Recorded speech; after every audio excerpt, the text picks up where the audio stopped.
Previously in Draping Part 2, we drew the design on paper, we learned how the translation from drawing to reality works, and we prepared the foundation for the draping. Coming up today in Part 3. Hello everyone, welcome to Downtown Tailoring. Today is the part 3, the most important one. To make what we really call the draping, we need the fabric on bias. And remember, to get the bias is so easy. You just have to fold the fabric diagonally, and that line is at 45 degrees, which is what we call bias. Let me draw here the grain of the fabric. Yeah, the grain of the fabric is like that, you see? So this is our design. As you can see, it has some kind of drapes or pleats, and we are gonna work on it. Pretty much I'm gonna start by folding my material to this bias line that we made at the beginning, and I'm going to place it over my mannequin as the design. I just need to follow the lines and that's it. And then I'm gonna start making my pleats. But here I'm encountering a problem. It's so nice that I got that problem. The thing is that you're gonna start and you are gonna accommodate your fabric, and you have to keep into account the bust area, because that protuberance is what you have always to take care of when you are shaping. If it were all flat, it would have been very easy, right? I did the design and then I did the drape by memory because I just had it in my mind. But you see how this line doesn't really want to follow that curve, you see? But look at that, see? This is the design I made, and in the design I did it like the way it's supposed to be. I'm better at designing than at draping maybe. So I'm gonna just better follow that design. That way it will follow well, like a natural line. So I'm gonna accommodate the edge of the material, and now I'm making sure that it's completely flat at the bust area. And now that that is done, I'm gonna go to my second pleat, or my first pleat, let's say. And as you can see, what I'm trying to do pretty much is a dart. So as you can see, I have the pleat, and at the bust area is a little smaller, but it gets bigger at the edge, like darts, exactly like dart. You can see at the side, you see, you pretty much have a dart, right? See, it's deep and then a little less there, you see? Then I'm gonna do my next pleat again, you see, a little less at the bust area, but then I'm gonna go deeper because I have to collect all that fabric that is hanging there, right? Excuse me, my finger, I'm missing one finger today. I had a little accident yesterday, but I'll be okay.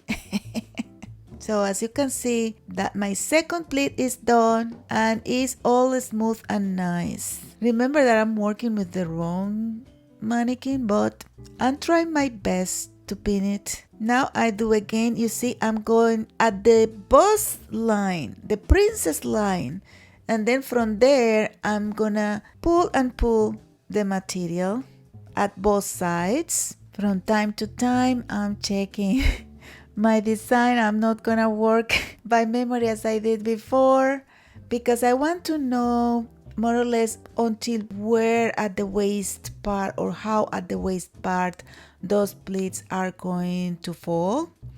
But remember, again, one thing is what you design and something else is what the fabric can do, right? Usually when you are experienced designing, you know what the fabric can do, but you always have to check and recheck. I'm still working pleat by pleat. Now that I'm not in the bust area part, everything gets so easy. I'm almost done, but I still checking what I have underneath, because that's my base that I have to cover. And I think I have completed all my pleats, and I think it's looking nice. That means that now I can take my iron and steam all around, just to make sure the pleats will get a little marked, because of course now I'm working with a muslin, but let's say that you want to make a pattern about that, right? Then you will need all your marks right? I'm cutting. You see that I didn't cut all that I needed to cut, because believe me, if you do that, you will cut more than you needed. So I went a little bit and then mark, and then I'm gonna go a little bit more. I'm trying to be very careful while cutting. I'm making sure that the pleats are close so I don't get confused after I remove that from the mannequin. Now that this is done, I can make other side cup area, and I wanted to make it a different kind of draping so we can see more. What I'm doing now, I'm measuring the width of that cup, and then I'm gonna multiply that by 3 or 4. So at this one is 6 inches, so I need at least 24 inches to recreate that effect. Again, I'm working on bias, and of course this kind of design is meant to be on a thin fabric like a chiffon or satin silk, but we're gonna use our muslin because this is the way the industry works. So I'm gonna go to my sewing machine and I'm gonna make the stitch length a little longer, and I'm gonna lose the tension as well. And then I'm gonna sew all around. Then I'm gonna pivot 90 degree, one stitch, pivot again, and go back. And that way I have a double line that then I can pull the thread and have a nice gathering. This is what I have. You see, it's very tight, and then I'm gonna put it on my mannequin. Of course, you see the curve is the opposite, because when you have like a bust, you don't cut it straight, you cut it like a semicircle, but it's okay. I just need to know now what will be the length, because I want to make another stitch line like I did before at the other side, so I can as well gather this one, and then I will have pretty much like a rectangle, but it's almost a triangle, but like a rectangle gathered. Of course, I'm gonna cut that excess of material because it's just, you don't need it. Now that I have my two ends gathered, I can go back to my mannequin, and this is what I have until now. You see, the gathering, if you pull it, it will show you better. But again, this design is made to be done in a thinner material like a chiffon, for example.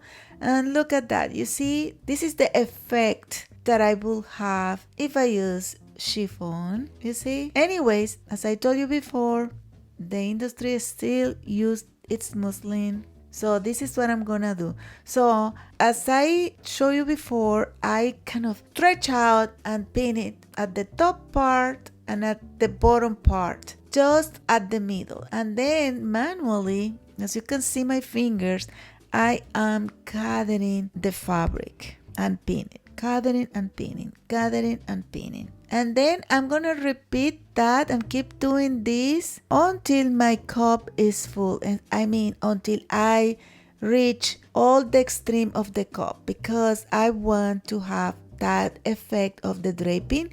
And now I can cut the excess. Remember, don't cut too much, because if you cut too much, you will cut more than you need. But I start reducing my fabric, and now I'm gonna sew it. I'm gonna stitch it just to make sure that I can unmount. I don't know if that is a word. That I can remove it and then sew it. So I have to stitch it like that by hand. And pretty much with the gathering. And then of course I'm gonna steam it, because the steam always helps the gathering remain the way they are supposed to be. And I'm just marking now what will be all the edges. Now I can cut a little bit more, still not so much, and I'm gonna take it out because I wanna go to my sewing machine and I'm gonna sew all around all those marks I made with my heat erase pen. This is a job that requires a lot of attention to detail. it takes some time, but I'm gonna tell you that is as well, I don't know how to say it, but it's very relaxing. And now you will see why it's so satisfying. Look at that, you see, it looks really good. I think I can cut a little bit more around. And there is another way to make that cup where you start from a real triangle and 0 pleats at the top. Please let me know in the comments if you want me to explain the other way too. I wanted to explain this one today because this one is more common. As you can see, I have my cup and it's looking good.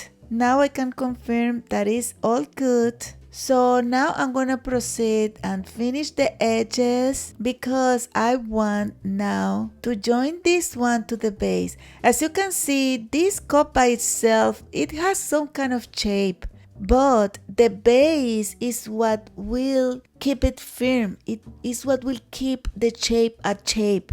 So everything that is draped like that always need a shape that is the base of the body. Do you understand? This is, after all I have done today, I think telling you this part, I think is the most important for you to understand how draping works.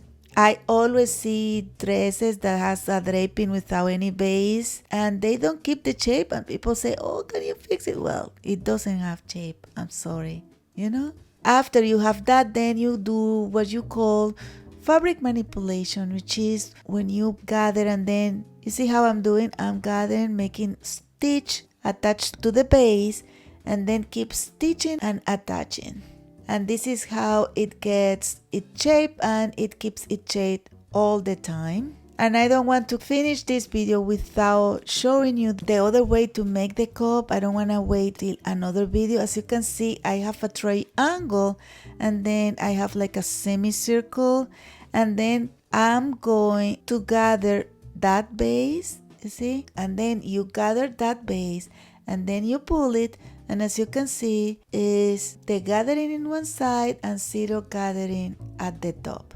But let's go back to our preferred method and I can still make the video if you like it. Now we are gonna go back to work with the other piece, and as you can see, I'm sewing all around before I remove that from the mannequin, right?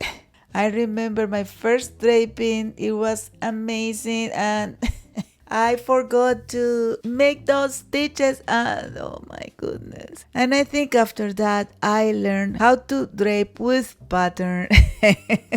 You see, that's my piece, and as you can see, it has its shape. It's all nice around, even if now it's not in the mannequin, it has the shape. And you know, this is, for example, when you are designing and you want to make that piece, you can, after you mark everything, you can remove it, right? Or if you are custom making, then it's easier because you can just do what I'm about to do now, which is sew that to the base and then finish your garment. So depending of what you want to achieve, you will treat your fabric. You see, that's different. So I'm stitching all around and I'm gonna cut now the excess of material because now I know that I can cut it, and I'm gonna finish that by folding it, which, you know, this won't be the way you will do it.